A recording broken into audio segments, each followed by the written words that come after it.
But you're too sensitive. Why do you always exaggerate things? You take too much to heart. And many other phrases keep echoing around us as so called sensitive people. Okay, maybe this statement bothers me a little. It's not because it isn't true that I am indeed a sensitive person, but rather due to the way it belittles and disregards my emotions. They don't understand the depth of my feelings, or that the strength of my emotions is beyond my control. I can't manage it, even if I tried. Sometimes I cry at a scene in a movie or a story shared online. Sometimes I cry over the wide fantasies and Hollywood like scenarios my mind creates. Or if I see a stranger crying on the street, I'll feel the urge to share in their sadness. I can't hold back my tears. I try to freeze them in my eyes. Yes, I'm hypersensitive. This is no longer something I'm ashamed of. The point is, this isn't a weakness in itself. Rather, it's the very starting point of strength. Being sensitive means feeling like you're too much for ordinary things. A cup of coffee given to you might somehow feel uncomfortable, or a simple request for help might feel like a burden. That's how we are. We think of others more than ourselves. Often we come across situations where someone's actions hurt or trouble us, yet we can't express it. On the other hand, maybe these feelings reflect our humanity and true nature. They keep us alive and allow us to genuinely feel alive. If you try to push them away, you'll feel soulless, like there's nothing but numbness and emptiness. Sometimes our sensitive reactions are simply natural responses to all the stimuli and experiences we've gone through. Sensitivity is not merely an exaggerated emotion. It is the ability to perceive and pay attention to details that others might overlook. It is a window into the depth of the emotional world. That's why we find social relationships challenging, because we notice everything. Every whisper, every eyebrow raise, every mocking or condescending expression. These small things reveal so much and can make a big difference in our relationships. It's not that we imagine things. Let's say it's a gift that allows us to understand things at a glance. But this can also cause us a lot of stress. Sounds, situations, people, even the atmosphere itself affect us. A glance, a tone of voice, or even prolonged silence. This can cause significant mental exhaustion because it consumes a lot of emotional and mental energy. You feel like this drains energy from your mind and soul every day, leaving you without a sense of comfort. So, what's the solution to manage all of this? I believe the saying, ignore to live in peace, is somewhat true.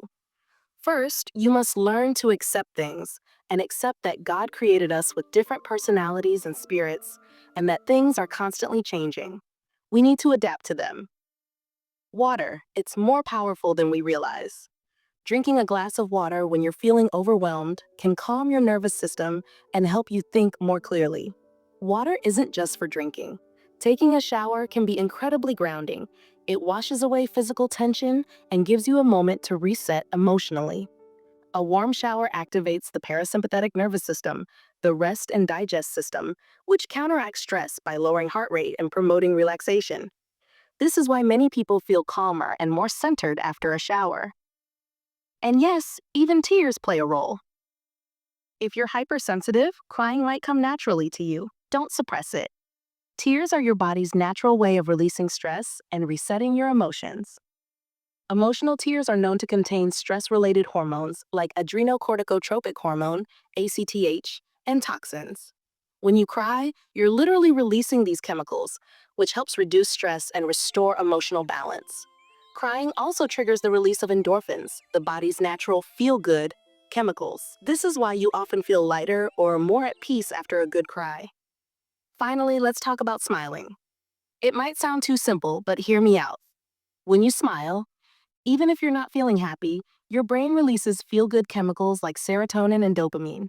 For hypersensitive people, smiling can act as a quick emotional reset. It helps shift your focus from overwhelming feelings to something more positive. And guess what? Smiling is contagious, so it can also improve the energy around you. Sport and yoga can also help a lot. Physical activity reduces stress hormones like cortisol and increases the production of endorphins. Yoga, in particular, combines movement, mindfulness, and breathing techniques, all of which can have a calming effect on hypersensitive individuals. You have a unique gift. the ability to process and perceive information on a much deeper level than most people. This natural sensitivity often makes you highly perceptive, empathetic, and deeply introspective. You notice details others might overlook, whether in people's emotions, the environment, or even subtle shifts in tone or expression. Sensitive individuals are also incredibly creative and passionate. Your emotional depth allows you to connect with art, music, and stories in profound ways.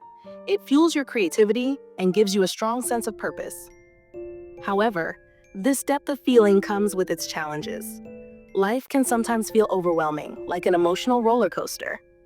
You might find yourself deeply affected by situations or experiences that others shrug off. It's not a flaw, it's a reflection of your heightened awareness and capacity for connection. While this sensitivity can feel exhausting at times, it's also your strength. Embracing it allows you to live authentically, channel your emotions into creative outlets, and form meaningful relationships. Sensitivity is not a weakness, it's a powerful, beautiful trait that helps you navigate the world with depth and compassion.